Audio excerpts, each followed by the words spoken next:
name is Zuki. I'm a girl failure angel cat variety and reaction streamer who streams every day. And I start anytime between 6 p.m. to 9 p.m. EST for about 4 to 6 hours. So come and say hi. Today, we're watching that toad that broke Australia. And as always, if you have any recommendations that you'd like me to react to, leave a comment below so I can check it out. And don't forget to like and subscribe so you can support me. Enjoy! Australia is home to some of the deadliest animals on the planet.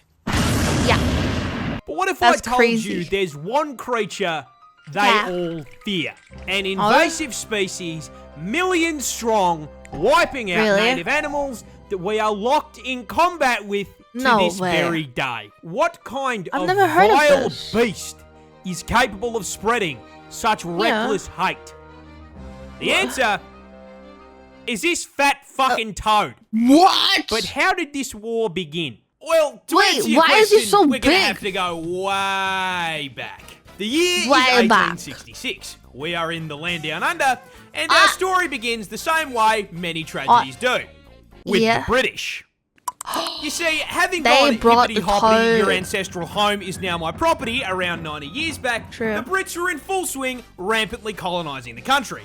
And part of that included agriculture. Now, they brought with them many crops, but the important one in this story is sugarcane. Sugar was valuable, not only for trade, but also because, well, the fucking tea isn't going to sweeten itself, is it?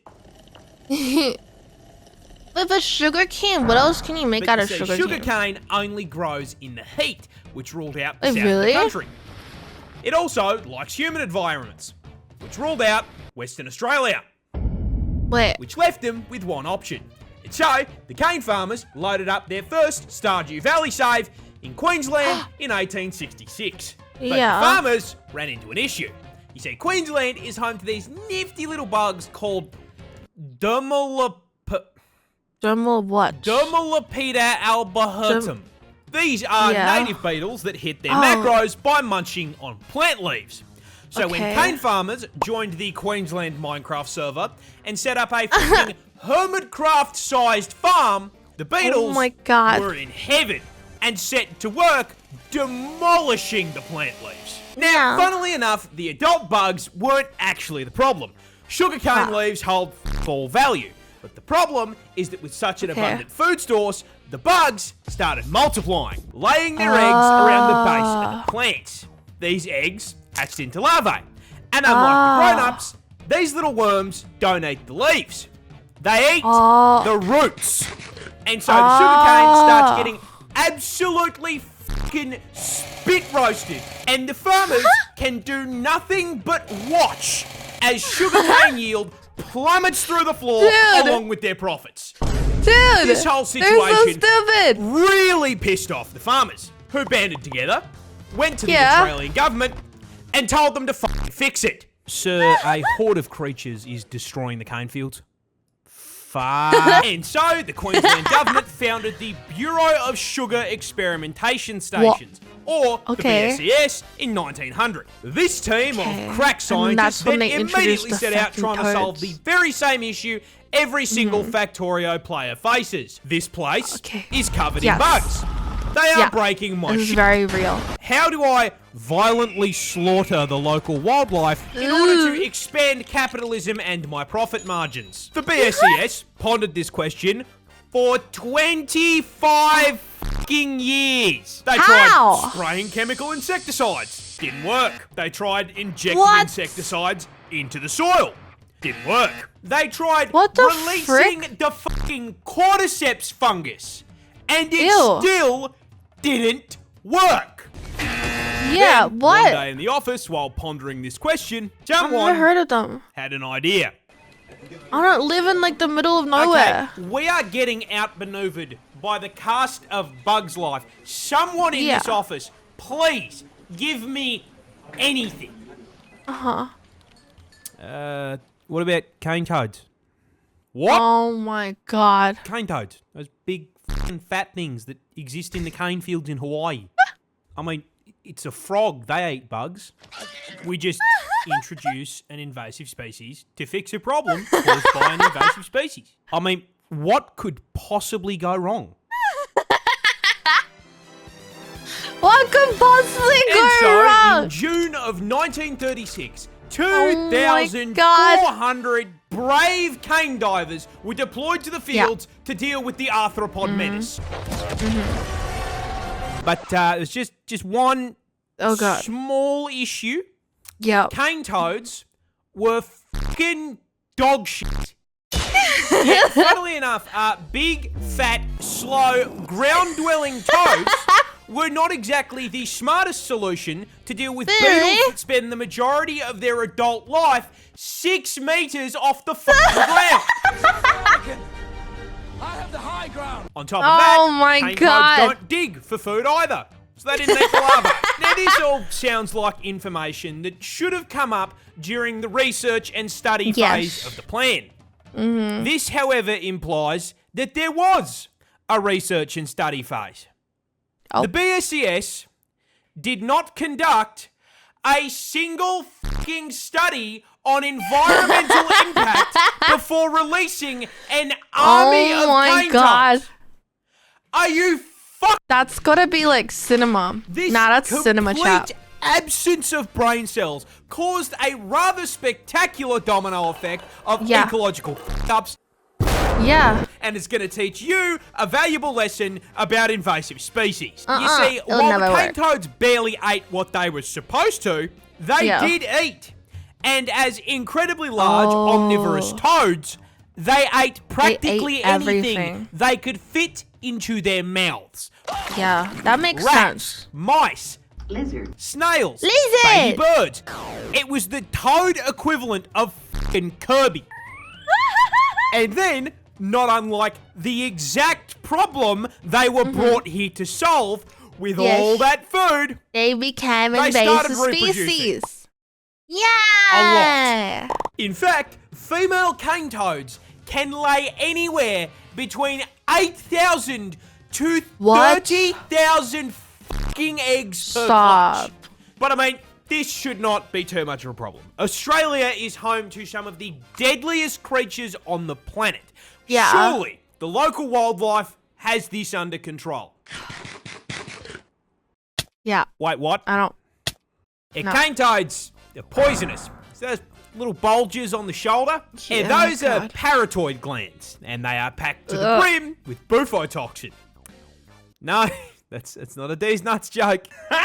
These nuts. Now, whenever the adult toads are threatened, they will squirt this white, sticky fluid out of the glands. And when ingested, it does 2 things. 1, makes you trip absolute balls thanks to the hallucinogenic bufotenin. And 2, the other ingredient, bufogen, just straight up gives you a fucking heart attack.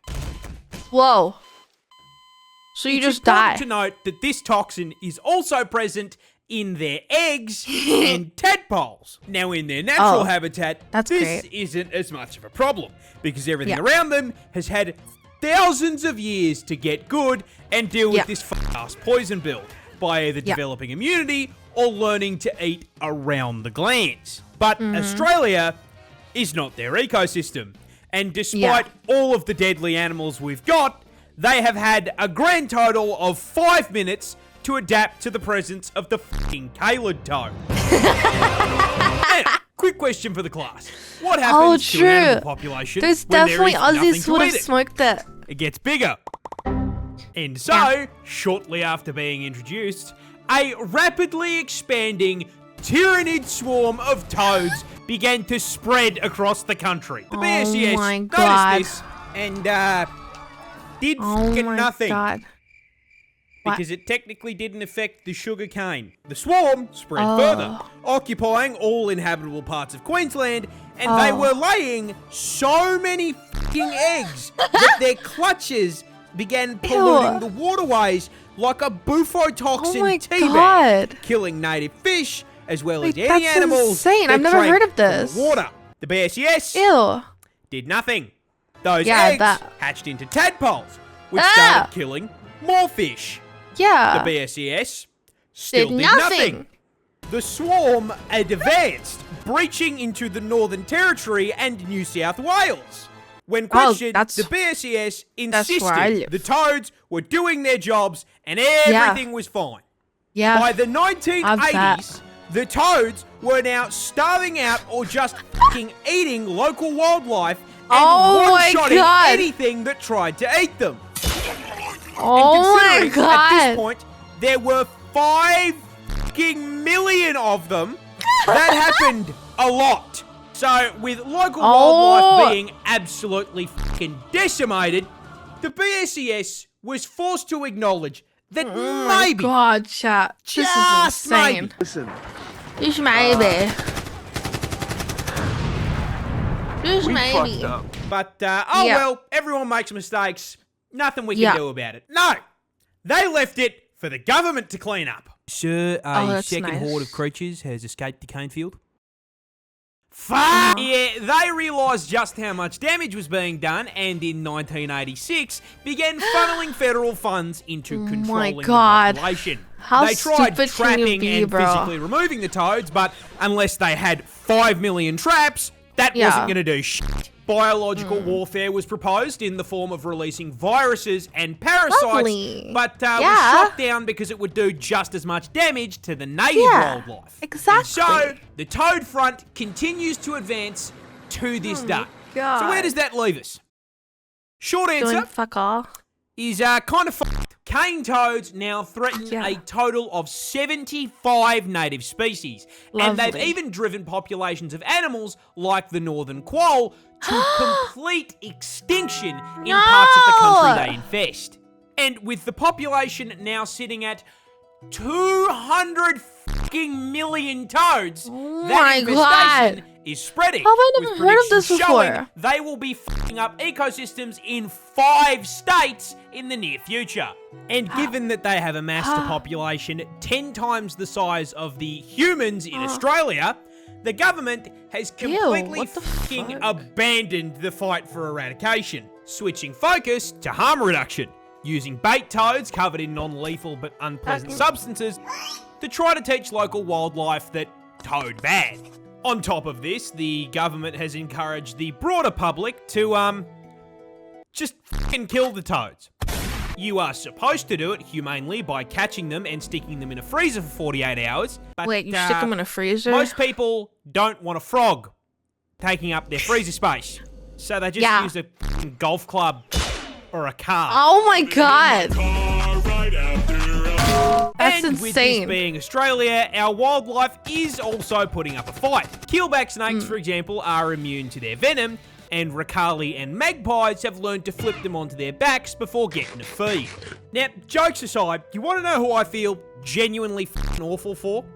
The toads. They didn't ask for any of this shit.